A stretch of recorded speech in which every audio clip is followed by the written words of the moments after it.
Welcome to the Blueprint Breakers podcast. What is a blueprint breaker?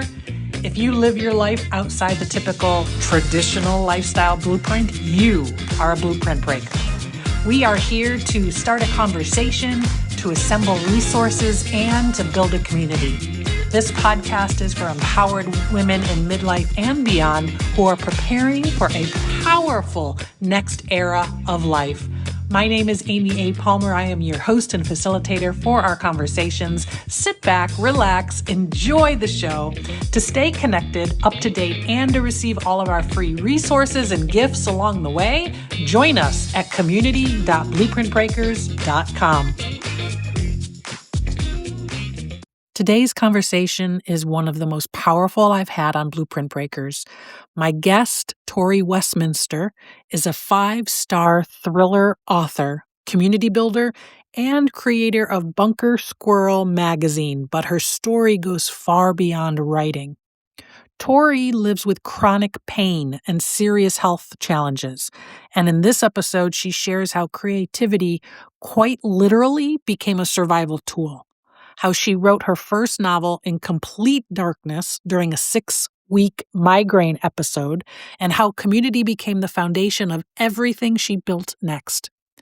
This is a conversation about resilience, adaptation, choosing connection over hustle, and redefining what a meaningful, impactful life can look like when the blueprint you were handed no longer fits. If you've ever had to grieve the life that you thought you'd have and build a new one instead, this conversation is for you. Hello, Tori. Welcome to Blueprint Breakers. It's so good to see you today. Good to see you, Amy. Thank you so much for having me. I know that we've communicated a little bit virtually and had some email exchanges, but I just find your story so amazingly inspiring. And thank you. It's just, I think it just shows the ability, how much ability and how much resilience that we really do have in us, right? And so I wanted to hear about yours. Like for example, I want to talk about your writing, and I want to talk about how your writing it was sort of a saving grace for you, it sounds like. Yeah. So why don't you tell us a little bit about that? First of all, I do think that people are far more resilient than we think we are, and we're capable of far more than we understand that we're capable of. And we don't know that until we're in that situation. And it's just like, the mom that lifts the car to get her child out. You never know that you can do that until that happens. And I've lived in a chronic pain for most of my life and varying levels of pain. And it kind of starts out small and the pain just increases.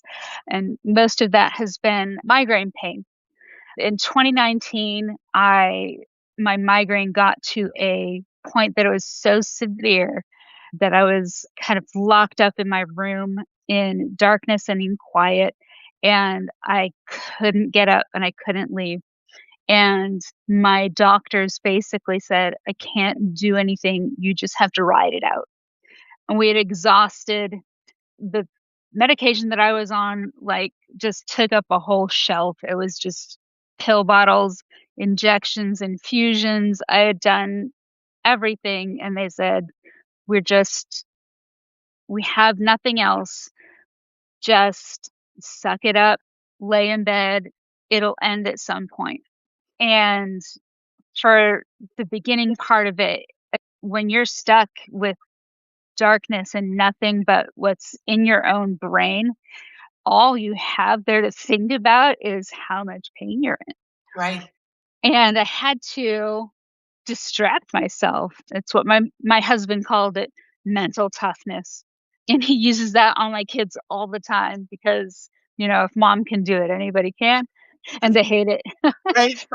But I started out, how we have like comfort movies or comfort TV shows. Yeah. When you're sick, you have the flu, you have that go-to television show to binge watch, or the trilogy that just makes you feel better because you can close your eyes and you know what's going on.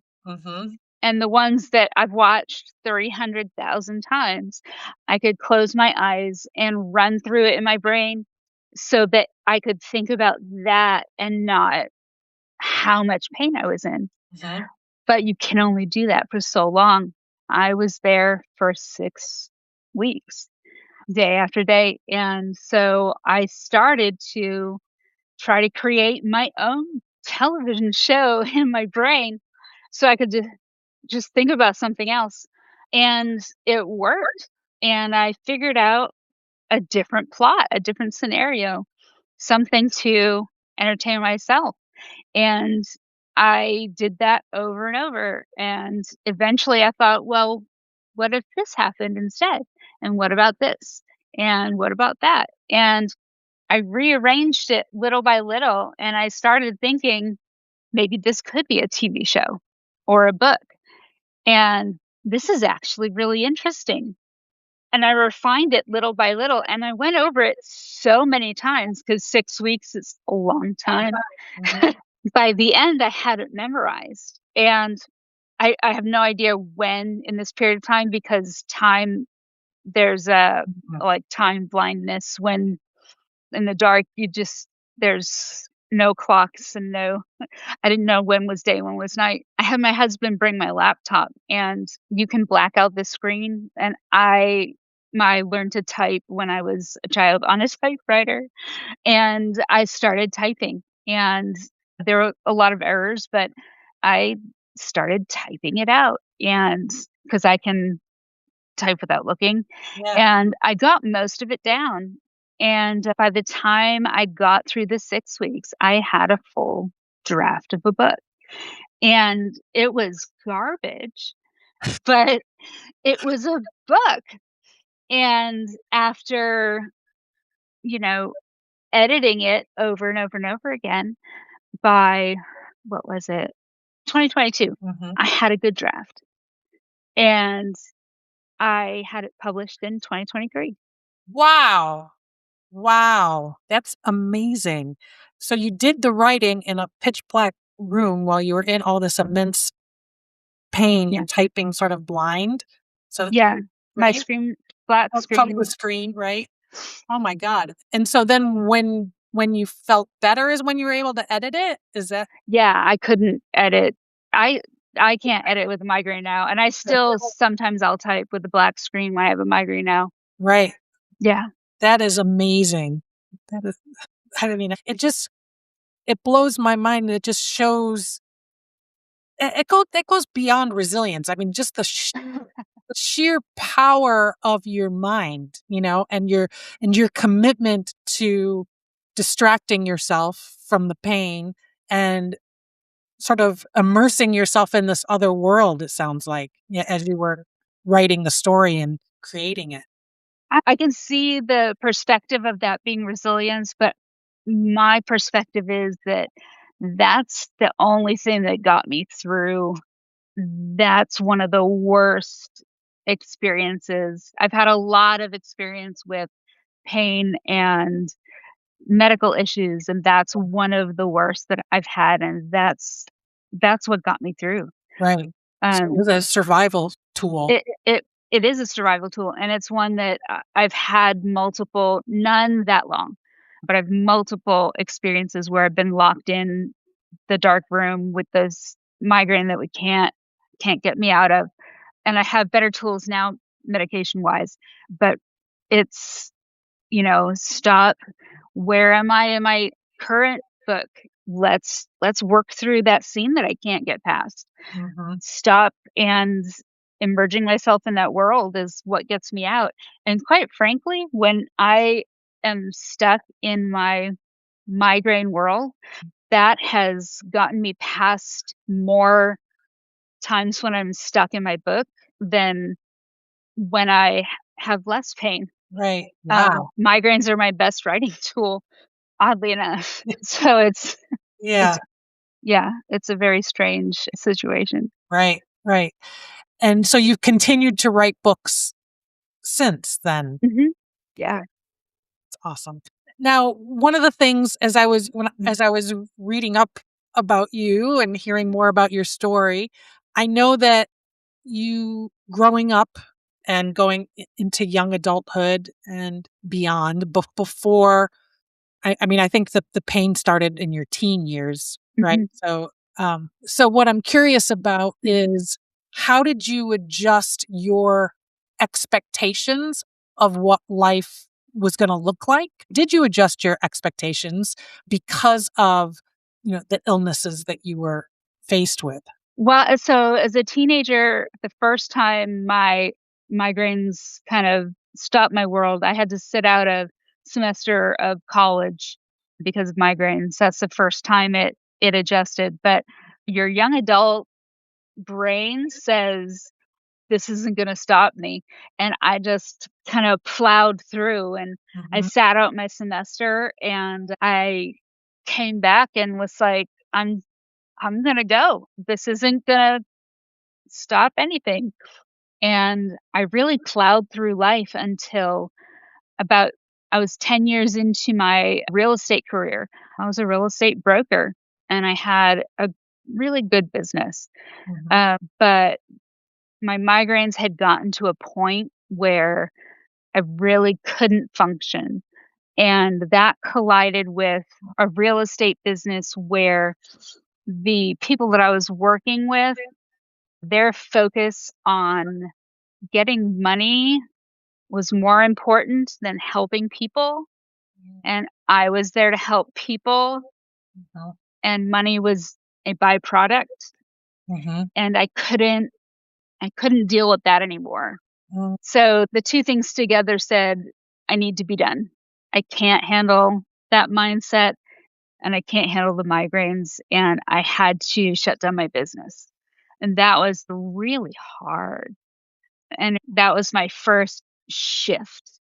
How Uh, long had you been doing the uh 10 real years. okay, yeah.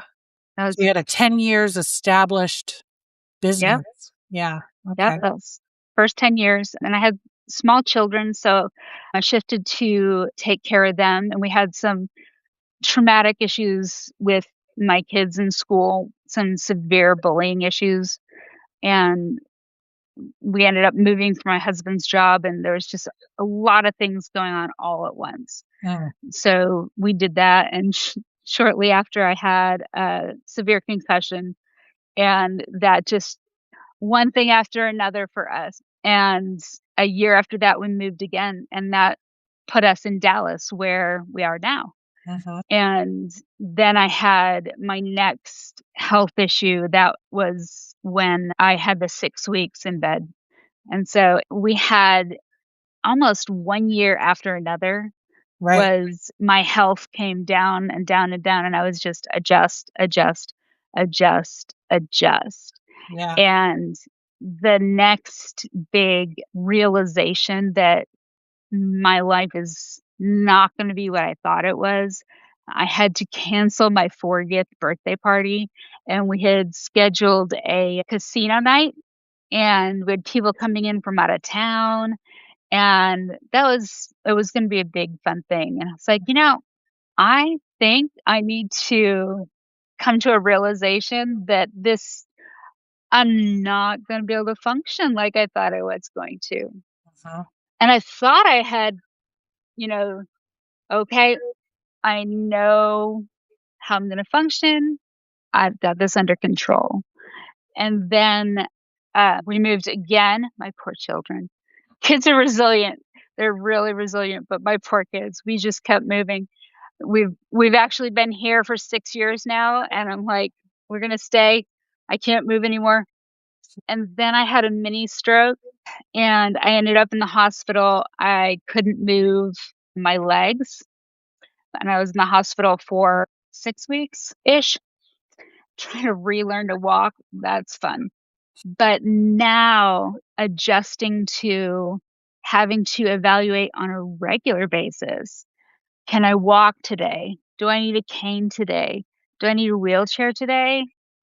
And today, literally today, adjusting to last night, I couldn't walk. This morning, I needed help getting out of bed. I could walk, I thought, and I fell. So I needed my son to help me get up and down into chairs, into this chair. I Mhm. needed help having him watch me to make sure I was not going to fall, getting into my chair to do my hair and my makeup, Mhm. and having my poor 14-year-old son, "Mom, are you okay? Are you okay there?" "Yes, Mhm. I'm fine." Sometimes he believes me, sometimes he doesn't. And I'm not quite 50 yet. That doesn't always seem like that's how it should be. But Right. that's my reality right now, Yeah. and I'm okay with that. 2 days ago, I was walking halfway around the block because I do need exercise, but some days I can do that. Today, I'm not gonna do that. So I have to adjust to my reality actually on a daily basis. So yeah, I I have so many questions because I mean that what you're describing, a lot of people would struggle and would give up and just in terms of because you've built a full, active, impactful life. You're focused on helping other people. We're going to talk about some of the things that you've been doing. You go above and beyond in spite of the fact that your physical reality is changing daily or could potentially Mhm. change daily. How do you do that? What is it that you think is in you or what do you do to make that happen? I think I think I have to.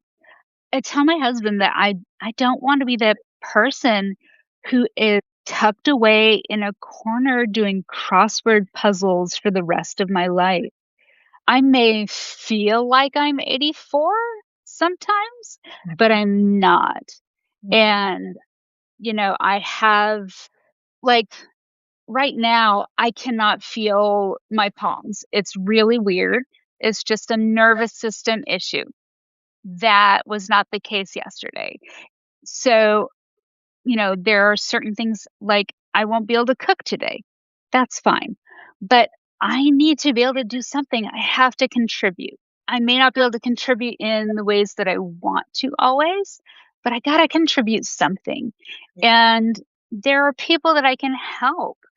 And that's what I'm doing. It started with way back at the beginning when I first entered the writing world was people helped me. I got on Twitter because I was told that you cannot sell a book unless you have a social media presence. And I got on Twitter and was like, "Hey, I don't know what I'm doing." And people were like, "Hey, we do. Let us show you." And by the end of the day, I had 1,000 Twitter followers and I was like, "What's going on?" By the end of the year, I was doing the same thing. I was like, "Hey, you're new? Let me show you."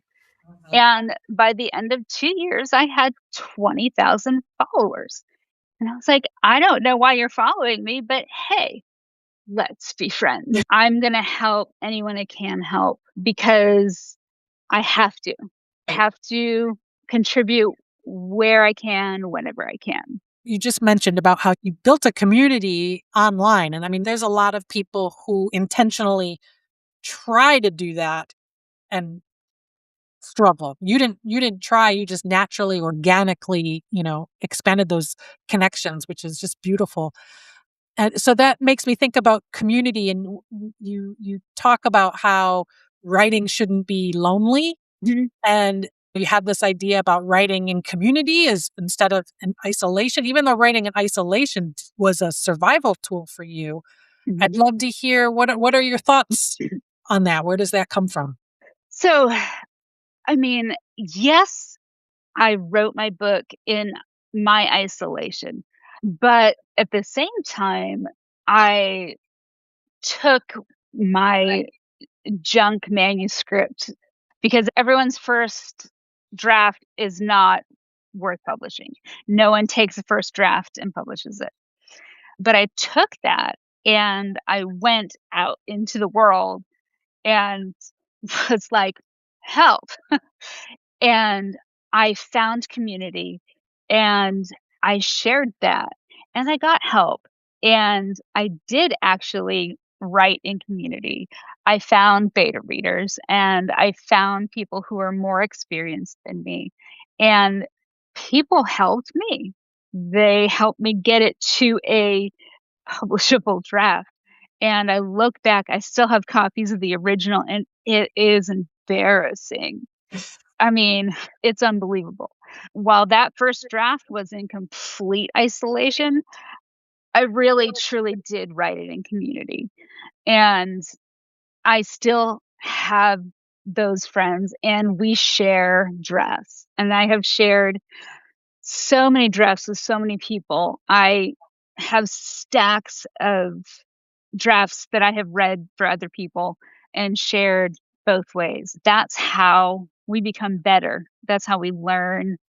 Yeah, we have to do this together. All right. So the other thing I notice when I hear you share some of your story, even when you're talking about your early career in real estate and what sort of turned you off about your real estate career when it became sort of like profit over people. And that also makes me think about choosing connection over the hustle, because it seems like that's what you want to build your life and your business on, is the connection and the belonging, not the money aspect. What did that all teach you, and how does that play out for you with your own creativity and success? Yeah, I mean, don't get me wrong, I have bills to pay. Like I have a mortgage, and I have stacks of medical bills. But nobody is attracted to that person who is like, "Buy my book."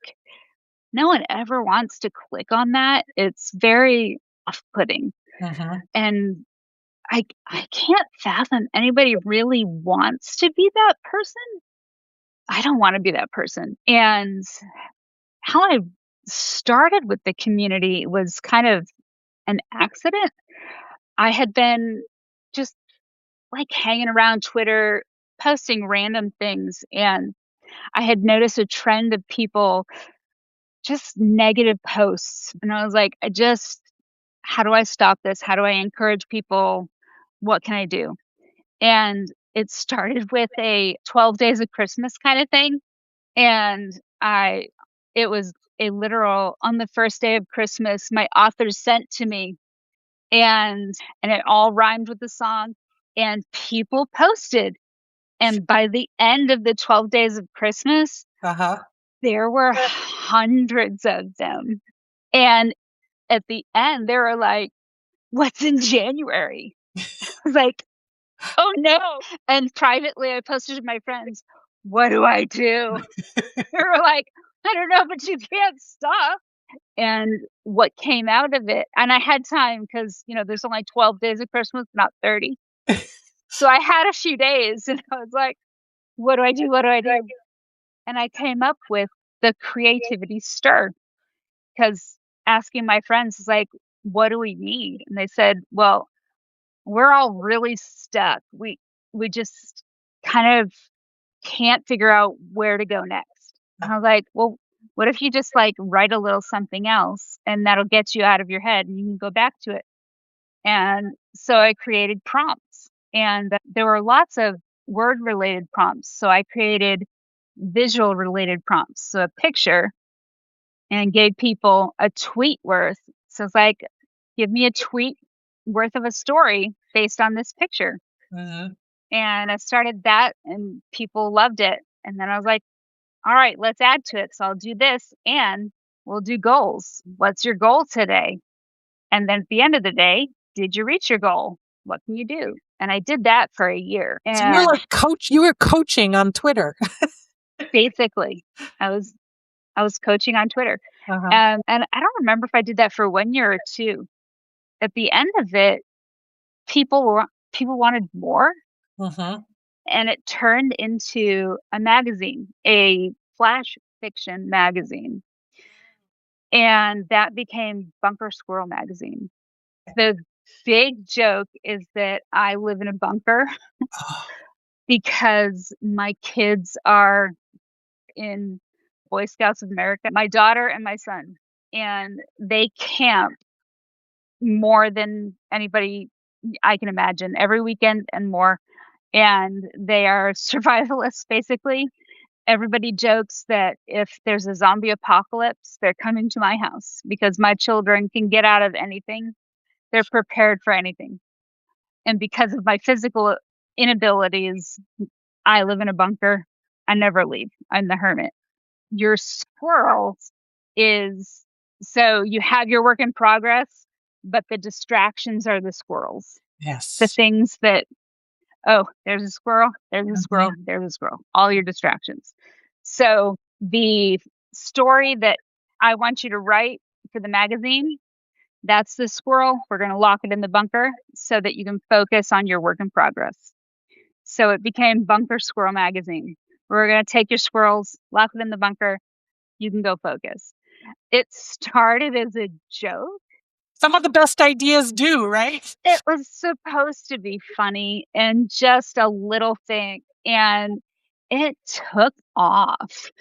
And now we've got it in print, and it's become a lot bigger that I never expected it to go anywhere. That's Yeah. amazing. So it's not a hustle. It's about taking care of people and my favorite part about the magazine Mhm. is the day we publish it, you expect everyone to post, "This is my story. Look at me. See my story." Everyone is posting, "Look at you. I love your story. This is so and so. Have you seen her thing? Have you seen his? Mm. Look at this." It's all about pointing to everyone else. No one is saying, "Look at me." That's my favorite part. It's the best thing in the world. It's all about connection. And now we have a Patreon page, and everyone is chatting and talking to each other and making more connections and pointing to each other and congratulating each other and telling everyone, "You did a great job. This was my favorite line that you had. This is," Mm. it's just connection. Yeah. Now, do you have this? Is all this information on your website? Because I want to link Yeah. to you. I'm going to link to your website. Mm, I want to make sure that everybody can find your books, find your Patreon. That's amazing. yeah. And I want to hear about conversations with pain. I know that that's Yeah. something Mhm. very important for you right now. So my new project for this year is Conversations with Pain, and it's very different than my other projects. Mhm. I have one particular author who has been contributing to Bunker Squirrel magazine, and she has had a similar story to mine in that she has an autoimmune disorder and has lived a life in chronic pain. Different than me, she spent her last 8 to 10 years taking care of her grandmother with Alzheimer's until her grandmother passed away. Mhm. And she has spent the last year of the magazine contributing and writing positive stories about that experience and trying to show how challenge and pain and just situations that you would normally think are devastating can be beautiful. And I just this whole year of reading her stories, I thought, I need to hear more of that. I need to hear from more people. I need to hear from everyone. And I talked to her and I was like, "You and I need to write a book together." As we talked about that, I was like, I need to hear from everybody. We're going to do this on a larger scale.